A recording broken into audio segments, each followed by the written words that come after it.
Our speaker today is Nick Gilby. He's a relatively new member of U2C3. Born into a Navy family, he spent time in Iceland and Maine before settling in Texas in the mid-1990s. Nick has been active in politics since 2012 and has served on the executive committee of the Texas Young Democrats since 2019. He holds a degree in geoscience and is a member of both the H. Boyd Hall chapter of the NAACP and the Coastal Bend chapter of the Sierra Club. Nick also serves U2C3 as board secretary and AV coordinator. Please welcome Nick Gilby.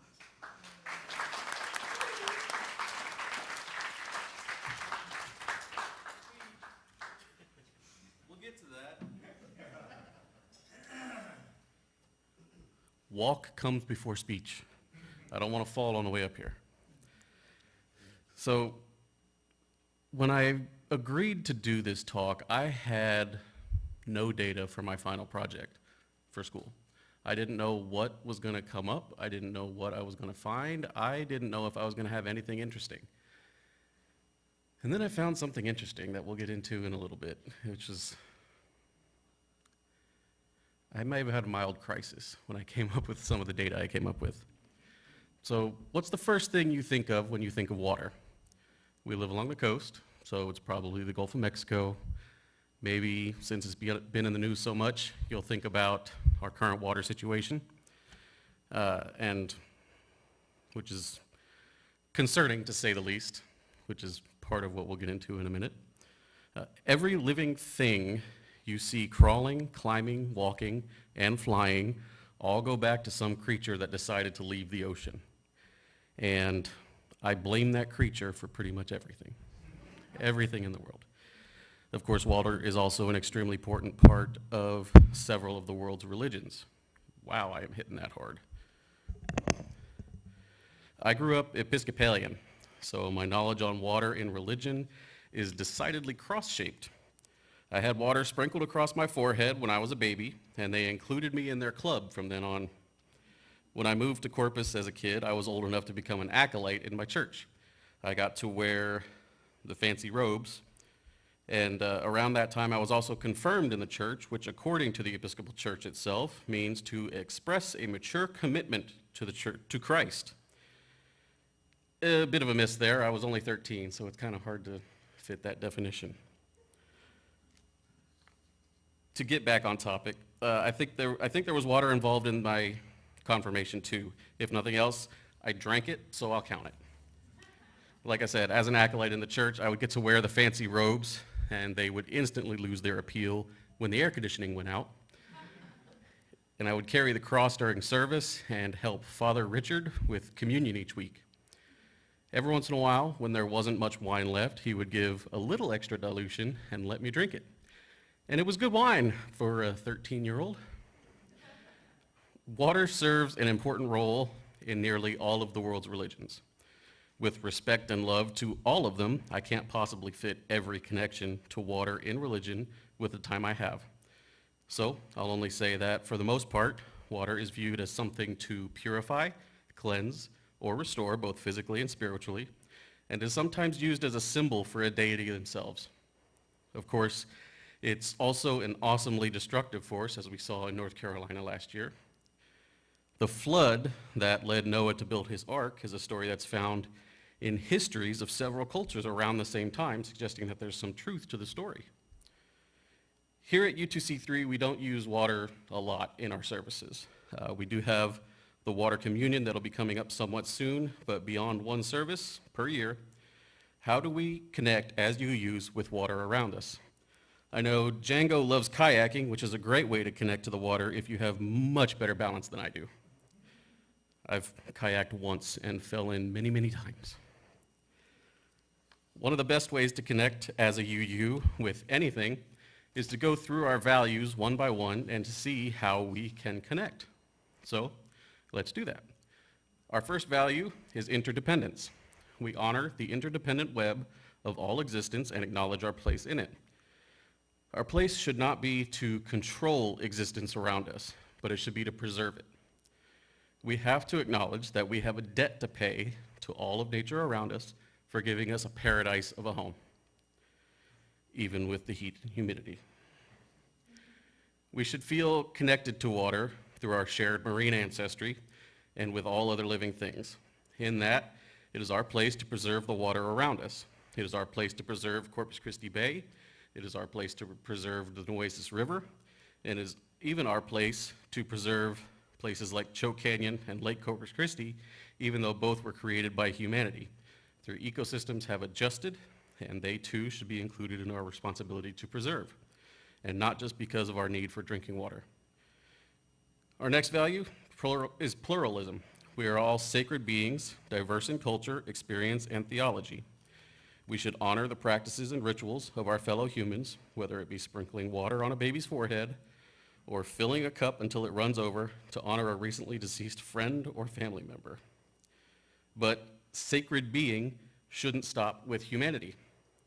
All beings are sacred, from us to that annoying mosquito that with recent rains are going to be abundant in no time. In this, we find our responsibility to protect the life of Corpus Christi Bay.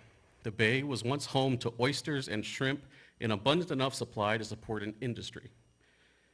There are still some species of fish that use the Aransas Pass and parts of Corpus Christi Bay as a spawning ground. It's our duty to protect them. It's even our duty to protect the fragile seagrasses that are home to several species and are continuously threatened by climate change, increasing water temperatures, chemical contamination, and boat rotors, just to name a few threats. Our third value is justice. There is no justice in forcing the people of Corpus Christi to follow strict rules on how we use our water while industrial interests pay a few bucks and continue as if water supply isn't dwindling. There is no justice in creating a new water supply for industry while killing Corpus Christi Bay and the life that calls it home.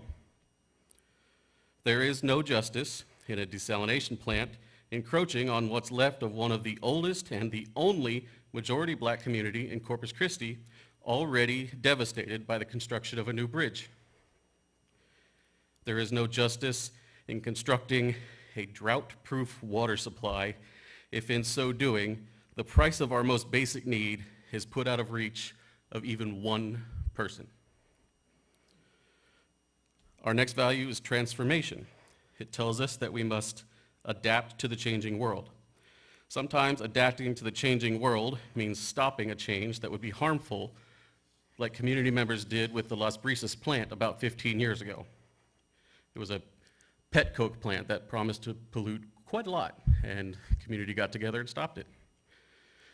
It means using the tools at our disposal now, like far-field modeling for desalination, to help us understand the impacts that a plant might have on the inner harbor and the bay. Adapting to the changing world means realizing that many leaders would rather hide their faces than stand before their constituents and answer their questions honestly and openly. It means realizing that there is no rescue coming and that we are the ones we've been waiting for. Our next value, generosity. This room is full of generous people. You all give generously to this church in your own way, and I thank each of you for doing so. I have seen the generosity of a community coming together to help one another. Obviously, everybody here remembers after Hurricane Harvey, everybody was doing what they could to help get the community back on its feet. But about 8 months before Harvey, in December of 2016, when we were told to stop using water altogether, which was fun, I'm sure y'all remember that. That was an amazing time. At that time, I got word that State Representative Terry Canales was sending a semi-trailer full of water to Corpus from the valley. No asking for money, no media, just pure generosity, hooked up and driven a few hours north. I rallied those I could from my organization, and before long, a dozen people, including Ren and myself, were at Solid Rock Church unloading case after case after case after case of water in the middle of the night. I'll never forget the woman I saw who was very pregnant, probably 8, 9 months pregnant at the time, who had walked half a mile to get a case of water. I overheard someone offer to give her a ride back home, but she just smiled and said no. She had her water, and that there were other people that needed help, and she pointed. And when I looked, there was a line of cars down Ayers that looked like it would never end, of people just looking for water because they didn't have any to use in any kind of way. None of us did. With our current water situation, I fear that that type of generosity will be called upon again. Finally, we have equity, the idea that every person is inherently worthy and has the right to flourish with dignity, love, and compassion. Every person on earth deserves water they can drink, cook with, bathe in, or do whatever they need every day. There should be no seeking profit when it comes to water supplies. Likewise, nobody in Corpus Christi should be left wondering if our water supply will hold and whether we will be without water from our faucets soon. In the early 2000s, Corpus Christi's water supply was set for 50 years, according to the Texas Water Development Board. I think it was 2001, 2002 or so, so we were good for a while. They praised the city's progressive thinking on its water supply and the construction of the Mary Roads pipeline. We're now less than halfway through that 50 years, and the water's gone.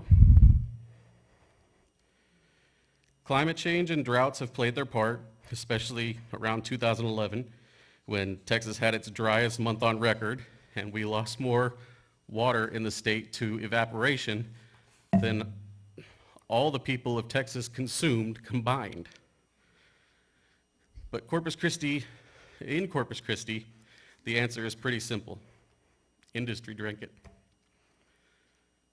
Our city leaders should have ensured that there was equity in our water system by ensuring that the people are taken care of before the thought of profit entered their minds. Unfortunately, if there's one thing we've all had to grapple with recently, it's the idea that equity for all is unfortunately not a universal belief. So, how bad is it? Anybody know how bad it is? Yeah. I did my final project for my bachelor's degree on our water supply and tried to project how long our supply might last without a major rainfall event or some kind of other water miracle. I gathered 22,000 lines of data, every measured value of the levels of Lake Corpus Christi and Choke Canyon from January 1st, 1994 through December 31st of 2024. I use this data to project future levels with different variables. I further accounted for climate change and adjusted for projected changes in use. When I saw my projected data and graphed it, I thought it was wrong. Surely I made a mistake. I have to have messed up somewhere along the way because my data said the water was going to run out next year. In no way did I think that was right. Unfortunately, when I went digging more into it to try to verify it, I came across a projection by Carollo engineers that had just come out at the same time, showing the same thing, and they used far more advanced techniques, like estimating how much water is lost as it travels from Choke Canyon to Lake Corpus Christi.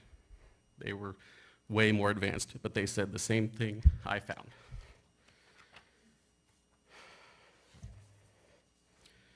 So I was more confident in my data, and at the same time, extremely disturbed and unhappy about it. So I wrote my paper with what I had. I did other projections too. I projected our weather suddenly shifting to a wetter pattern and looked at how long our water might last then. And then I did the same wet and more realistic weather scenarios with an added desalination plant in the mix. Our supply lasted longer with the wetter pattern, obviously. With the realistic projection, even with a 30 million gallon per day desalination plant, we would still run out of water because of increases in industry. I think everybody is at least decently informed on desalination. Reverse osmosis is used to purify seawater, which is added to the supply, while the leftovers, which is about half of what's brought in, is discarded. Unfortunately, the current plan is to discard them into Corpus Christi Bay. I could go on and on and on about desal and other options for adding water to our supply. Beeville recently had no water because their pumps pulled in sludge from Lake Corpus Christi because the water level's so low. Obviously, we need something substantial to shore up our supply. If you'd like to talk about that after the service, I'll give you fair warning. I might talk your ear off. Demand projections from the Texas Water Development Board tell the story. In Region N, the area mostly served by Corpus Christi water that includes all of the coastal bend, population projections don't go up through 2080. Irrigation use doesn't go up. Livestock use doesn't go up. What goes up is manufacturing, which includes all the industrial activity in our neck of the woods. So what does it say? Manufacturing water use is projected to increase by over 100% in 2030 when compared to 2019. In San Patricio County, industrial use is projected to increase 600%. In Nueces County, we already use more water for industry than we do for people. We're talking about adding sources of water in the millions of gallons while we use over 50,000 acre feet per year for industry alone. That's 16 billion gallons for industry, and then 16 billion or so for us. This is the battle we're fighting. Projected increased water use for ammonia in Ingleside or ammonia in Robstown. Elon Musk's new plant in Robstown. More refineries, more natural gas, more plastic, more ships, bigger bridge, bigger ships, more natural gas, more and more and more and more. And all of it needs water. And the people, well,